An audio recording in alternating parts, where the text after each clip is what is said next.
Good morning. How you doing, Endigo Overworld?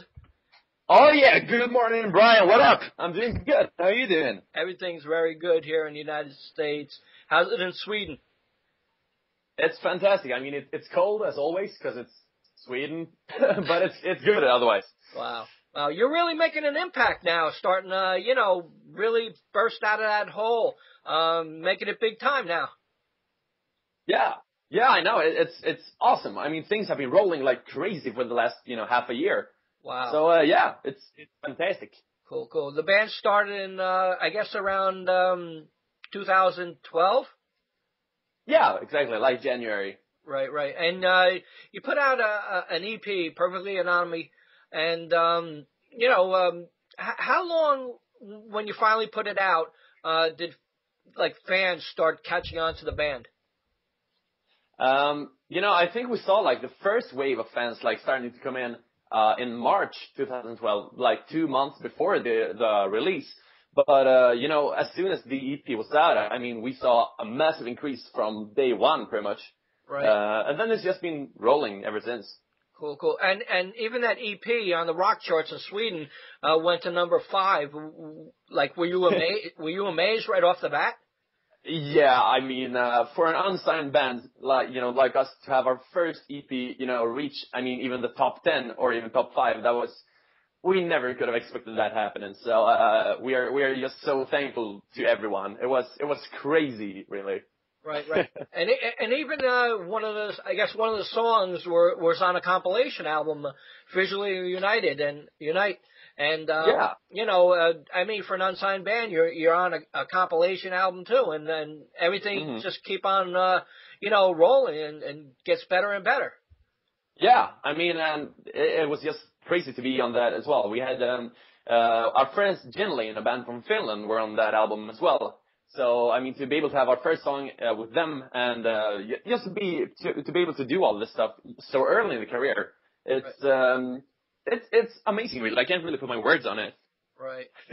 I mean, you also put out a professional done video. Where does the backing come from all this, recording and everything else? You millionaires? I wish.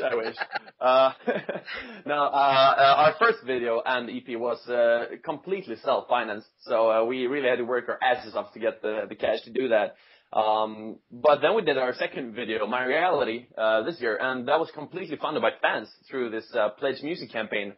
And just being able to do that, to have our fans just support you with all that cash, that was, holy smokes, That's great. It's amazing, really. Yeah, it's of course it's great, but it's just weird. You don't really think these things happen in real life. So, wow. Yeah. I mean, even My Reality went to number 3 on iTunes on the rock charts. Yes.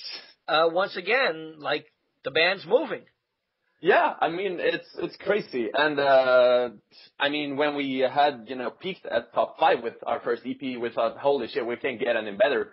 And then we saw, of course, My Reality go to top 3. And, I mean, we are just so, our jaws drop like every day because of the impact and the reactions from people. It's just, it's too much to take in, but we feel so very humble and thankful for everything. Wow. And you guys play Sweden Rock Festival. Yeah, we did, and that was probably the craziest thing ever. We are all, living in Sweden, playing a Sweden Rock Festival has been like a childhood dream for all of us. So, when they called us that one fateful morning and they were like, hey guys, you want to go over and play here? We thought they were joking, for starters. We're like, no, you're not going to let us play. But then we did, and, it was really childhood dreams coming true. I mean, even United States fans, look at Sweden Rock Festival as like the god of festivals, and everybody, like I know, wants to go over there just to see the shows, and you guys got to play it. Yeah, I know. I still can't believe it. I mean, we played there, and Kiss played there, and Rush played there, and a lot of these huge bands, and then we were walking around the VIP area with them, and we were like, holy shit, we are the people are paying to see. Wow. Damn. That's amazing. And you also did a rock cruise? Yeah. We're just home from the Rock Beach boat, a Halloween cruise from Stockholm to Riga in Latvia and back. We actually played last year too, but this year we were one of the top billed bands. Wow. And that was amazing. I think we were the second best selling band on the whole boat of like 35 bands. So yeah. Wow. And you guys still ain't signed, right? No, we're still not signed. That's the I guess strangest part of it all. I mean, we had a couple of offers from different labels, of course, Right. but no, we're still keeping it very, very to ourselves as long as we still can. You know, I believe you should only sign on to a record label when you can't really take the next step, which we're still doing. So Right. Wow. we'll see what happens. Yeah. And you just put out a single last month, Final Destination. Yes. Seems like it's going really well. Can you tell me anything about that? Yeah, absolutely. I think it was also like somewhere around the top 5 of iTunes. And you know, with this single, we're basically just trying to reinvent ourselves a little. You know, the first EP was very, very rock and roll-ish, and then we had My Reality with some more metalcore piano stuff. But in Final Destination, we've added like new layers of like keyboards and you know, opera and jazz and whatever. So it's basically us pushing ourselves as musicians as much as possible to just to make, you know, the best kind of music we can. And I think it's going very well. We're getting quite good feedback from everyone. So yeah, it feels really cool. Wow. And you also got to play in Finland and Norway and got out of Sweden for a little bit? Yeah, exactly. And that was really cool. It was our first shows abroad, actually. We had like set up a goal to, you know, try to get out of Sweden, not only one, but like a few times this year. So we played the bigger part of Scandinavia, and that was cool. We had great welcomings, you know, from in both Norway and Finland. A lot of people wanting to see us. And, you know, it's always difficult when you play outside of your home country for like the first time. You're like, is anybody gonna recognize us? Is anybody gonna come to our show? But we had really great support in both countries. So Finnish and Norwegian listeners, thank you for coming out and seeing us. Oh, cool. Now, going back to the Sweden Rock Festival, you know, like being in the United States, what is it like backstage there? What do they feed you? How do they take care of you? Holy smokes. Well, we came there with our car, and they were like, hey, welcome to the festival. Here's your private tent. And we had this huge tent with like a lot of couches and tables and stuff. And there was just a big sign on it saying like Overworld. So we entered, and there were like tables of drinks and food and beverages and whatever. And they were like, here, have whatever you want. And that was like the hours before and after the show. And then for the rest of the festival, there was this big VIP area, which only like bands and business were invited to. And they had like private restaurants and beer tents and whatever, everything just for the bands. Wow. So, you know, walking around there, and everyone you see is like a record label guy or a rock band person or whatever. And you're like, yo, whatever, let's have some beer. You really feel like a superstar over there. It's really, really cool. Really something. Right. Is there a goal for Overworld right now? Is there a certain place that you guys want to play? I think we want to have played everywhere in the world, you know, each country. Right now we're aiming mostly for UK and US.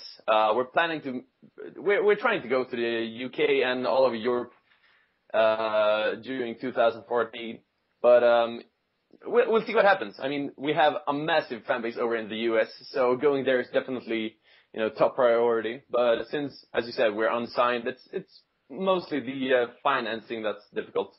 But we'll see what happens. Wow. We'll try to get there. Cool. Well, what's the feeling like when, you know, a fan runs up to you and, you know, asks for your autograph? It's amazing. It's the best feeling in the world, because, you know, this fan who comes up to you, you know, you made an impact for the person somehow, you know, made the person's day better with your music and whatever. And the person just wants to, you know, show their appreciation for you. I mean, you really feel like, yeah, I can't explain it, but it's a very, very good feeling. And I think that feeling of helping people and, you know, making someone's life a little better, that's really what keeps you going. In the end. Do you feel lucky or honored that you actually, are doing something you really love? I actually do. I mean, me and of course my whole band, we've been working very, very hard for many years just to be able to do what we're doing today. But at the same time, I mean, it's always a combination of luck and skill. Being in the right place, the right time, being born in the right age or in the right country or whatever.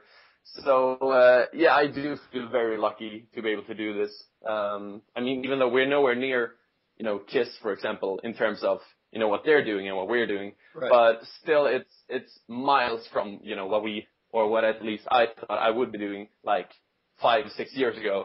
Right. So, yeah. Wow. It's amazing, really.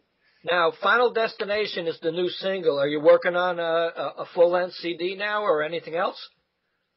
I wouldn't say we're working on a full-length CD. We got a lot of songs. We probably got material, songs enough to do a full-length album right now.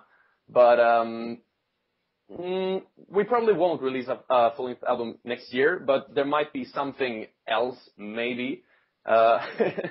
Some new songs or some type of release, absolutely. But probably not an album until we're until we're signed, I suppose.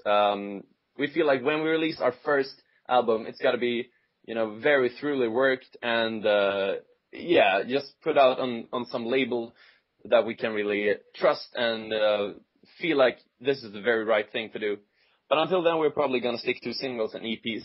But, absolutely, there's going to be something more coming soon. Cool. Probably within the next 6-7 months or so. Cool. Does image mean a lot to the band? Yeah. I mean, I wouldn't say image is more important to music at all, or more important than music. But it's of course always a combination, I think, of image and music. Many bands are just they get up on stage and they just stand there in their t-shirts, standing still and what up, everybody? We're going to play a song. And we really don't feel like doing that. We want to deliver more, like a whole show. So it's a combination of the music and playing the music good, alongside having a cool image and having a good stage show and, jumping around and choreography and whatever, just to deliver the full package, Right. Not just the music. Right. Now, being unsigned, does endorsements still come your way? Well, we had a couple of offers from some not very big, guitar amp manufacturers or stuff like that. But we're totally unendorsed right now because I don't know. I think we still manage it ourselves pretty good. Right. So, but absolutely, we're open to suggestions if something cool comes our way. Cool. Does it ever get annoying doing the autographs? Say you got 100 people online or 200 people online and your hand's starting to hurt and, you say, oh man, there's another 150 I got to go through. Are you fine? Are you fine with that? I mean, this is like the classic rock star problem. That shouldn't really be a problem. But well, for example, when we played a show in Sweden in June this year at a convention, and we had a signing session, I think it went for 2 or 3 hours of us just sitting there and signing stuff for hundreds of people. But no, I mean, yes, okay, your hand starts hurting after a while, but that's not a problem at all. I mean, each time, at least for me, each time a new person comes up to you and hey, dude, can I have this thing signed? And you see the person smile, you're like, of course you can, because, you make the person's day and life a little better by doing that. And, that's all what I'm aiming for in a way.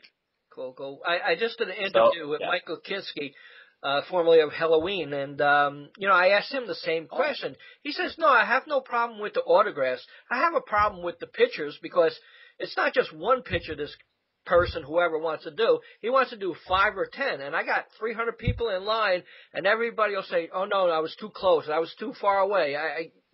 He says, I'm okay with, I'm okay with the autographs, but the pictures get a little out of hand. How's that with you? Actually, when we played our release show in Stockholm this past a few weeks ago, I took a lot of pictures with people. Probably not as many as Michael Kiske, of course. But no, I mean most of the time our fans are very.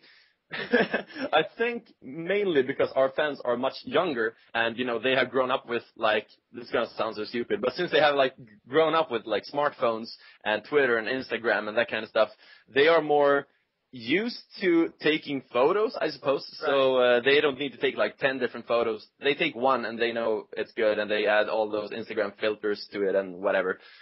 That's cool. So no, I'm not having any problems with photos yet, though. I mean, when I'm as, big, I suppose, as Michael Kiske, then maybe. But until then, no, not at all. Cool. What's your family's reaction, to you, being acclaimed at this time? It's been amazing all the way, actually. I mean, I've been playing in bands since I was, I think, 9 years old, and I'm above 20s right now. But they've been there all along, and in the beginning they were like, okay, he likes to play music, and he's in a band and whatever. Let's see what happens. But now with like Sweden Rock and touring and playing abroad and all this stuff happening, I mean, they just can't believe it as much as I can't believe it either. Every time we get like, for example, a package from fans like in the US when they send us gifts. And I show it to them, like, hey mom, hey dad, check out these new shirts or piles of candy or whatever. And they think I'm joking, like, no, you bought that online or whatever. That's pretty fun. It's really fun, and it's a change, it's a change for me, but it's a change for them as well, seeing these live pictures on Facebook, and they're like, oh, there's my boy. Cool. How's the women? The women, like they grab at you and everything else. That's cool.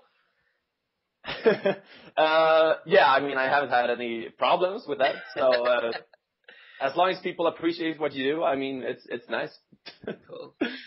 Yeah. Wow. Well, congratulations, Overworld.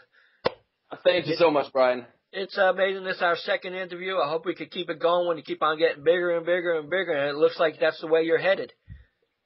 It looks like that. Let's just hope that actually happens. Cool. Congratulations, man. Congratulations. Thank you so much. Hope to meet you when we get over to the States. Cool. You want to say anything to your fans out there? Well, people of the Rockeyez listeners, thank you so much for supporting us, supporting me, supporting Rockeyez magazine. Stay awesome and keep being yourselves. Yeah. Great. Thanks a lot, man. Thank you, man. Bye-bye. Have a nice day. Cheers. Bye-bye.